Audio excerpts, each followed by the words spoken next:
Go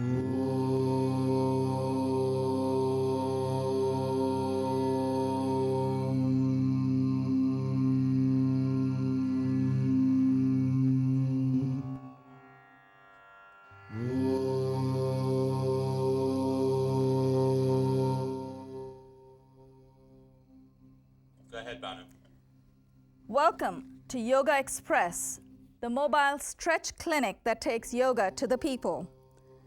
Today, we're going to try to focus on different kinds of yoga, a question that came up that Heloisa asked us in the last episode. And also, there seems to be a lot of confusion among people everywhere about the different styles, the different kinds, the different tributaries of yoga. Before we do that, I'd like to introduce Ambyr to my left, our expert guest. To Ambyr's left is Heloisa Dumont. To Heloisa's left, Judy Jacob. To my right, Naz Homa. And to Naz's right, Amy Kitchener. My name is Banu Suresh, and I'm the host for this evening. Ambyr, we are going to focus on the different styles, the tributaries, and the kinds of yoga. There seems to be a distinction about all those terms that we use. In the last episode, when Douglas was here with us, we talked very briefly about Ashtanga and Hatha Yoga. Today, we'll probably focus on the different styles, as in styles taught by different masters. But first, we're going to give our participants a chance to ask a few more questions that are still left on their minds. Heloisa, did you have something you wanted to ask Douglas? Now we have Ambyr to answer you. Yes, I do. I love to keep my feet Socks is very warm. Right. And why we have to do yoga bare feet? Ambyr? That's a good question. I'm sure there's a few different answers, but I guess the most practical answer would be just because bare feet give you a little bit more traction on the mat, the yoga mats that we use. So you have your hands on your feet and you want kind of the equal kind of traction to be able to move through the different postures. We want to make sure you don't slip and fall. Oh, okay. That's one of the answers. I also have another perspective. Maybe it'll help you get deeper into it if you want to do your research. According to medical research, the soles of the feet and the palms of our hands have nerve endings, about 72,000 nerve endings. Each of these nerves lead into the various organs and glands inside the body. So when you put pressure with your bare feet, in fact, if you want to practice yoga on sand, we could try that here in the studio, bring a lot of sand pits here. But if you try yoga on sand, all of that pressure, when your foot moves, your nerve endings are being refreshed. And the same thing when you put your palms on the floor, when Ambyr tells me keep your fingers apart, I used to wonder, why should I do that? I mean, I'm firmer with my fingers together. But actually what's happening is you're putting pressure on those nerve endings. The 72,000 nerve endings are getting refreshed. So from a physiological point of view, there's your answer. From a spiritual point of view and from a safety point of view, you have Ambyr's answer. Does that satisfy you? Do you want to take your socks off then? No, keep it okay. Maybe in the sand. With Well the done. sand, That's Maybe fine. when she does her postures. Yeah, that's right. Yeah. And if you feel you're slipping, you can take them off. But if you want to keep them on, that's fine. Amy, you had a question before we started. Would you like to ask Ambyr something? Yes, I wanted to know how to motivate myself for daily practice. It's a little hard because I'm so busy and I want to spend the extra time sleeping. Wow, that's a really good question, especially for anybody who lives in New York. It's just totally common, for myself included. Even though I'm a teacher, I have to also find time to practice. Oh, that's good to know. So yeah, don't worry, everybody kind of goes through it. And the motivation is actually, sometimes it can be done by having a schedule. So you can make a list of all the classes that you could attend with your schedule. Or some people have private teachers.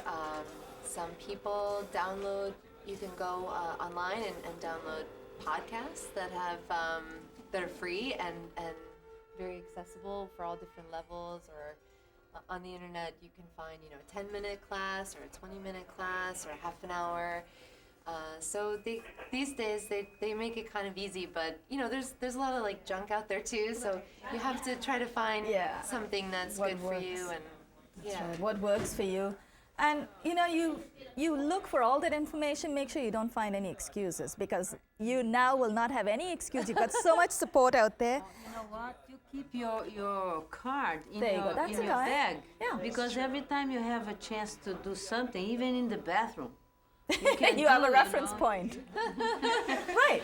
And the other thing I think I learned after attending some of Ambyr's classes was try as far as possible, if you're going to yoga schools, don't stay with just one teacher, because each teacher has a different approach to different postures. So it's a good idea to try, you take a membership with a school, unless you're doing a private lesson, you want to attend all the classes by the different teachers. Having said that, as long as you can attend at the same time, if you're consistent with your time, say you practice every morning at 10 o'clock, once you get into that routine after about a month, your legs will start, in fact, I read this line somewhere, in the beginning, you drag your body to class. And after about a month or so, your body drags you to class. Because after that, around about 10 o'clock every morning, you're going to want to go to yoga class. It becomes an addiction, and it's a healthful one. So make it 20 minutes a day. Don't do 1 hour today and nothing the next. Make it 20 or 10 minutes a day. And yes, thank you, Heloisa, for that PR. This sequence actually does take 20 minutes at the end. So we will get to the actual sequence later. Naz, were you going to ask Amber something? You did mention something before we... Oh, yes. I was really interested about something Amber mentioned before about emotions leaving implants in your physical body. Oh, wow. And how can yoga help for that? I'd like to know more about that. Sure. Well, there's definitely different kind of philosophies associated with that statement that I was saying. But basically, what I was taught from my teacher is that sometimes when either a traumatic experience happens or something sad or even sometimes happy things, we kind of get that little imprint and we put it somewhere. We kind of store it in our body. So my teacher says, like, if your lower back hurts, it's like it's connected to your past, and you want to release the lower back to let go of the past, right? But there's been a lot of times where I would teach a class and people will be doing a pose, especially hip opening poses that you're working on releasing the hips and the lower back, that sometimes people cry, sometimes people laugh, sometimes, they just feel a little overcome with emotion. And then usually it's like they kind of like feel like they've Let it go. Yeah, let it go. Or, it sounds so cliche, but they've moved on from that. And in Sanskrit, the word is a samskara. So it's a mental imprint left in the physical body. Wow. That's really It's something. really deep, Yeah, I know. that's a good That was very question. well Excellent, expressed. yeah. Because yoga can be an emotional experience. You express it so well, because I've never thought of it that way. I've always looked at it as a form of physical recuperation. And yes, we all reach our own spiritual levels at our own pace, but when you put it that way, sometimes each posture has a connection. When I do the sun salutation, I have the image of one person in my family for every posture. And posture number 4, actually, I think of my husband's face. Posture number 3 is my son, and then my husband says, how come I come only number 4? So, I don't tell people about it anymore, but sometimes it helps and you have the connection, but emotionally, that is beautiful. Judy, I think what we will do, let's do a couple of demos and then go to your question, because yours is a very deep question. I know you wanted to ask about the styles of yoga. So let's have Judy do her first demo. Pick a posture that you've not tried before, because Amber's going to help us. At the end of maybe 5 or 6 episodes, we would have tried every posture. And we can demonstrate on your mat right there.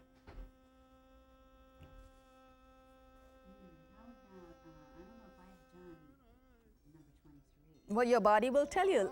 Remember the muscle memory? So Amber, would you help her? Number 23. Let's look at 23. What has Judy chosen? Shashank or rabbit? Rabbit or hare? It's more like the child pose, but yeah, but it's a little different. Your butt is a little higher, and yeah. Okay, so we're gonna learn Shashangasana or rabbit pose. So you can just stay on your mat. We're all going to join her, Amber. Okay, great. So everybody can just come to their hands and their knees on the mat.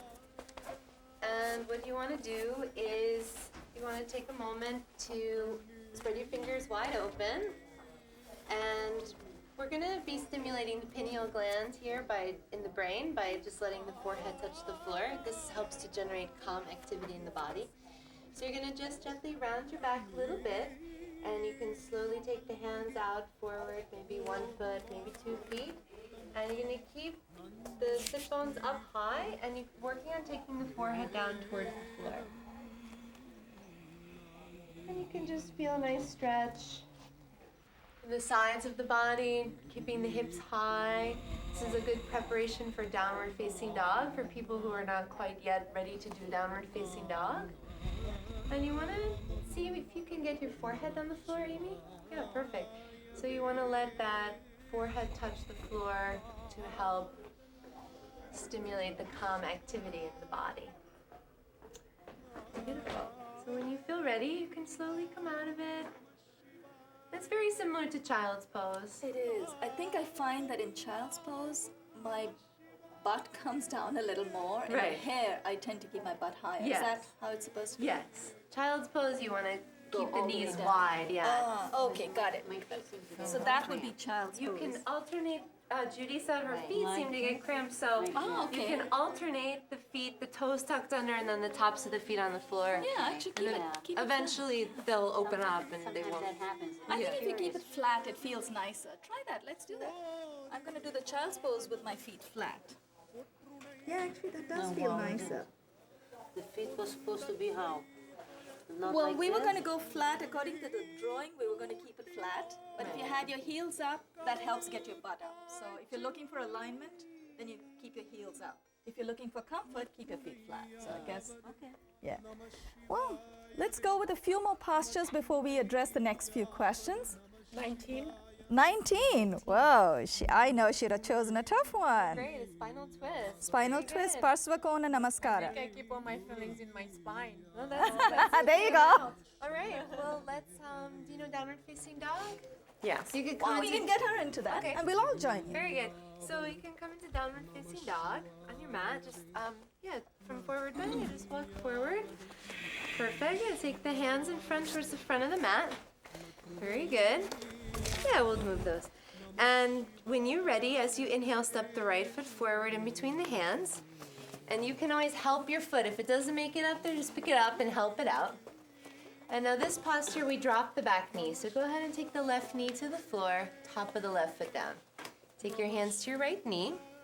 And then see how you feel. If you feel comfortable and you want to go a little further, you can do one of two things. You can either take your right hand to the left elbow and help it, or you can take the hands in front of your heart, inhale a deep breath, and as you exhale, nice twist and work on taking the left elbow outside of the right thigh or knee. Oh, Now, sensitive with your back, if you feel comfortable, then you're going to press the hands right at the center of the chest. This is not for everybody, but I'm not ready there yet. eventually the hands will come right at the center.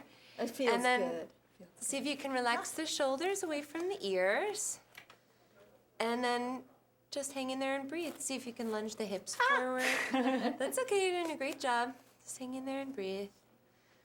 Good. And if you're not quite there with the hands in front of the heart yet, you can just take your left hand on the floor now, take the right arm up. That's fine. That'll give you a nice preparation for that twist, okay?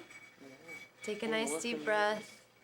Good, and let's release. Shall we do the other side? Yes. Okay, so Oh, come that into feels downward facing good. dog if that feels okay for you, just as a transition. And then we'll go ahead and do the left side. So when you feel ready, inhale, step the left foot forward in between the hands. And again, if it doesn't make it up there, just pick it up and help it up there. Then you can take your right knee down on the floor, top of the right foot down. Bring the hands to the left knee. And then again, in front of your heart. See if you can slide the left foot forward a little bit, Judy, just a little bit forward, yep. So again, you can either take the elbow and help it, like manually place it there, or you can just take the hands at the heart, and as you exhale, you twist over towards your left side. Try to keep your shoulders relaxed away from the ears. See if you can press the hands right at the center of the heart, but if not, that's okay.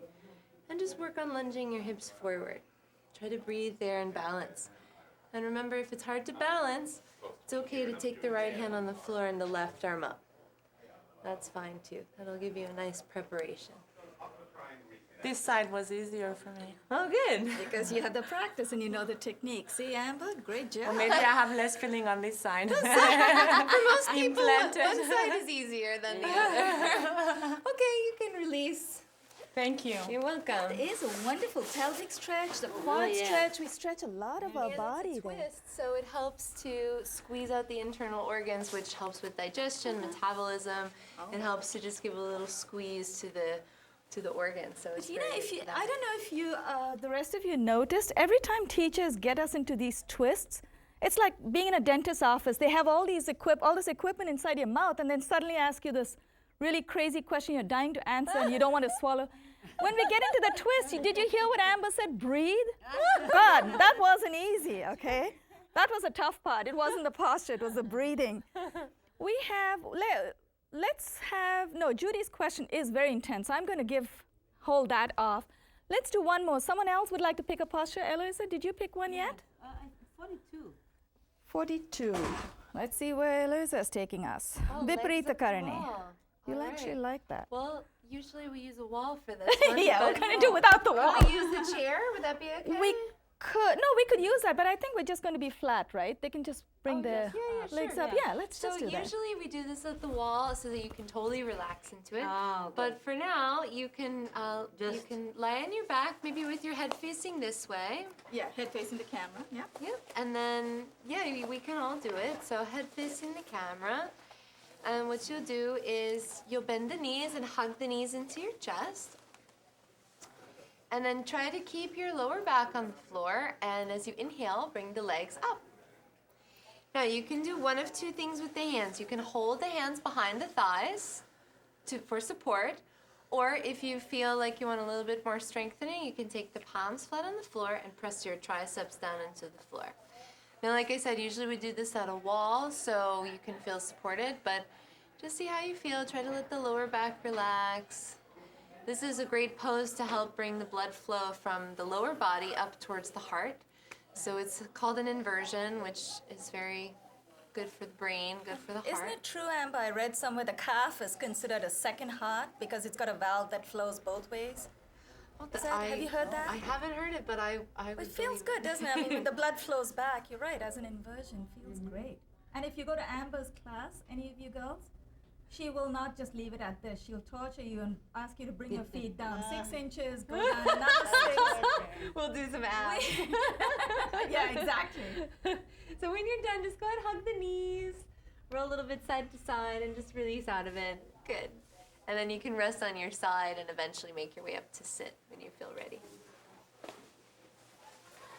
Thank you. That's so great. Yeah.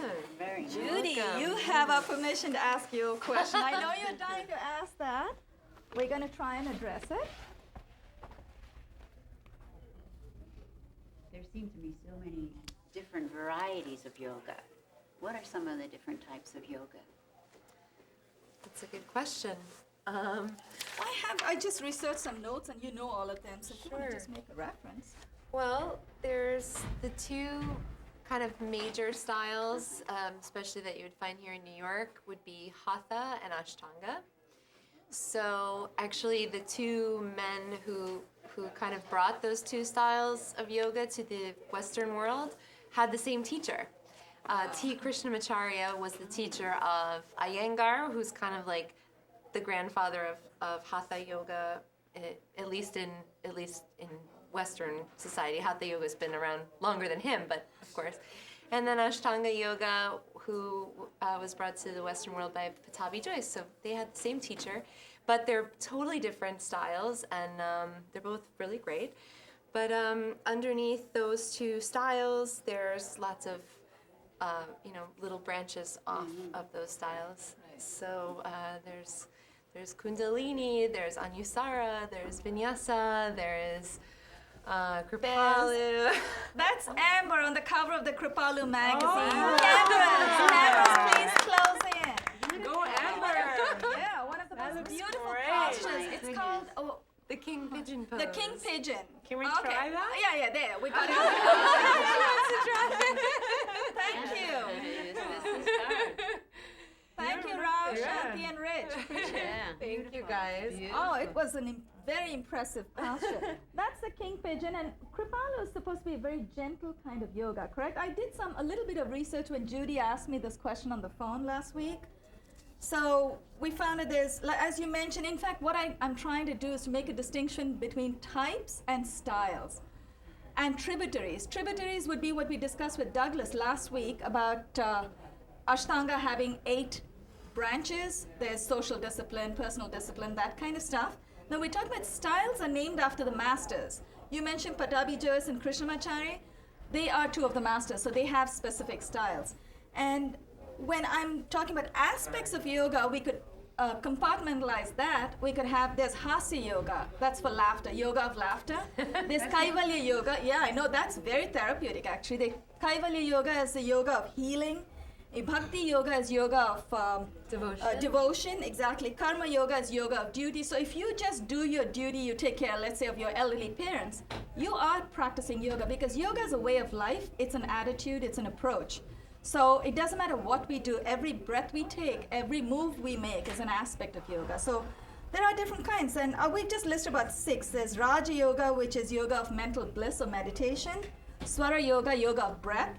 Did you know, Judy, you can actually get a high just breathing, right? We're going to have a whole episode on breathing, so when we get to that, you'll be floating on air when you're done with that class. And yes, some of them, there's Anusara, there's Bikram. Anusara yoga is a gentle, reassuring kind of practice. Bikram, of course, everyone's heard of hot yoga, where the room Yeah, I was temperature. going to ask about that. 100-degree It's pretty rooms. intense, yeah, but 95 That sounds to really 100 cool, degree. actually. Yeah, and The whole time I kept thinking about asking you that. I was thinking, should I ask you that before or now? No, or no, no, after? I'm glad it came up now, because it's really good to have the room heated to thaw like your you body. Throwing But I out don't know all the if you- bad things. Yeah, but with I the don't know if heat. you really want to be in a detox so much that you don't have any energy left, because what you want to do, it's just good to thaw your body. You don't want to cook your body. You don't want to be, Bikram yoga is great. I love the concept. It's called Bikram. Bikram, but it's now called hot yoga. It's I think Bikram Chowdhury developed the original concept, which is a great idea for people who are not ready mentally and physically, not ready to get into postures. It's very good to thaw your body, but at the same time, Bikram yoga, the postures are pretty intense, so it's a bit of a paradox, but it feels great. It helps thaw the body. At the same time, you don't have to always go to hot yoga. You can go to other classes. Alignment. Iyengar yoga is all about alignment and using props. We have Jiva Mukti, involves chanting, clears the mind of negative debris. When you have chanting, the rhythm. Chanting is without music, so it's the rhythm of the voice and the tone, and you close your eyes, and you actually are focusing on one thought, so it clears your mind of negative debris. You have Sivananda, which includes diet and relaxation. So there's a lot of different styles, and I like the Ambyr style, so we're going to stay with Ambyr today. But essentially, most yoga styles have a common goal. The idea is to improve physical and mental health, well-being, and essentially to enhance spinal health. So if your spine is healthy, everything is linked to the spine. Your mind is clear, your mind is healthy, your body is healthy. So everything else falls in place. So that's where the Iyengar, the alignment helps. Yeah. We'll go to props, how to use props later. Would you have any other questions now, or shall we go into a few more postures? Just one. It seems like this really is a mind-body connection. There's a communication in yoga that brings about a healing and brings about a balance. Can you speak a little bit about that? But that is your area. I'm going to listen to that. I love the way you Really speak. the communication, like in a very subtle way. Sure. So it starts with a beginning student and a teacher. The first, time people come to class, they're all over the mat. They don't understand right and left. That's me. That's normal. That's okay. They need to watch the teacher the whole time. Maybe they're a little self-conscious, whatever. So what it does is, over time, is it teaches you not only how to communicate with others, but to listen properly, but how to communicate with your body, with yourself, how to listen to your body. In a beginner class, they're not going to do all kinds of crazy advanced poses, but as you work your way up, I always say to my students that not necessarily being able to do the pigeon pose or the most advanced pose means you're advanced. When you can listen to your body and you know how to communicate with your body, that's really the sign of an advanced student. So it's not about being Gumby or an Iron Man. It's about being able to listen to yourself and know your limits and challenge yourself, but not hurting yourself. And this is very mental. You know, this is not just physical hurting yourself. This is, oh, I'm not good enough. Oh, I'm fat. Oh, I'm this. Oh, I'm that. You know, so it's the game that we play in the mind. And yoga helps to slowly, over time, kind of develop good habits. So like the breathing, the meditation, these are good habits that we develop in the practice, so they slowly kind of push the other habits away. So I used That to... is so lovely. Yes, That's lovely. So it's a communication Very between your good. spirit and your physical form. Yeah. That's See, what it's... That's nicely put, because Yeah. similar to Beautiful way what to put it. Douglas said too last time, we're talking to our body. Yes. So Yeah. basically, it's Yeah. our mind talking to the Conversation. body Yeah. through breath, focus. I love Yeah. that. I like that. Mind, Yeah, body, it's- spirit. Right, Yeah. that's the connection over there. And the connection. spirit part is a very private thing. So yes, you can learn how to meditate in a classroom, but the real meditation happens, you could do in the middle of Times Square, like Douglas Yeah. has been training us to do. But you could also be sitting in the middle of a crowd of thousands of people and still have your mind turned off. You can turn off the fire engines, the police sirens, whatever. Amber, would you recommend a few postures we can all, because we have a couple of minutes now, so we're going to close. Has anyone not done a demo yet? Heloisa, did you Yes, I pick did. a posture? Mhm. Amy, Amy? Ah, did you pick one? try to get away, did you? And we're all going to follow you. 14. 14? All right, let's see what's number Ooh, 14. the dancer's pose. Lord Natraja. Shiva's pose. That's a very good balance posture. All That's right, a come good on, I'm looking one. forward All right, to so we're that. gonna stand up for this one. Because we're going to close. Balance for that. If anyone wants this postcard and you can't see us cameras, you'll have to bring it up. If anyone wants a copy of this postcard, send us a self-addressed stamped envelope and we will mail it to you. Without the stamp, you're not getting it. All right, Amber. Very good. All right, so stand on your right foot and start to find your balance there. Then bend the left knee and slowly reach and try to hold on to the top of the left foot. See if you can hold from the inside. Either way is okay though. From there, right arm up as you inhale. With your exhale, you lean forward a little bit. It's okay if you lose your balance, just come back and try again. Good.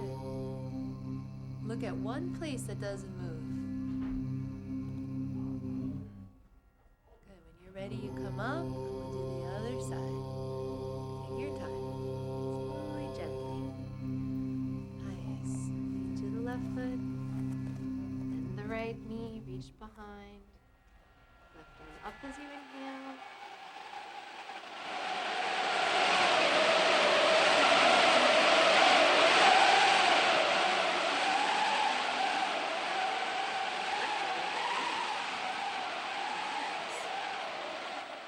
When you're ready, come on. Yeah.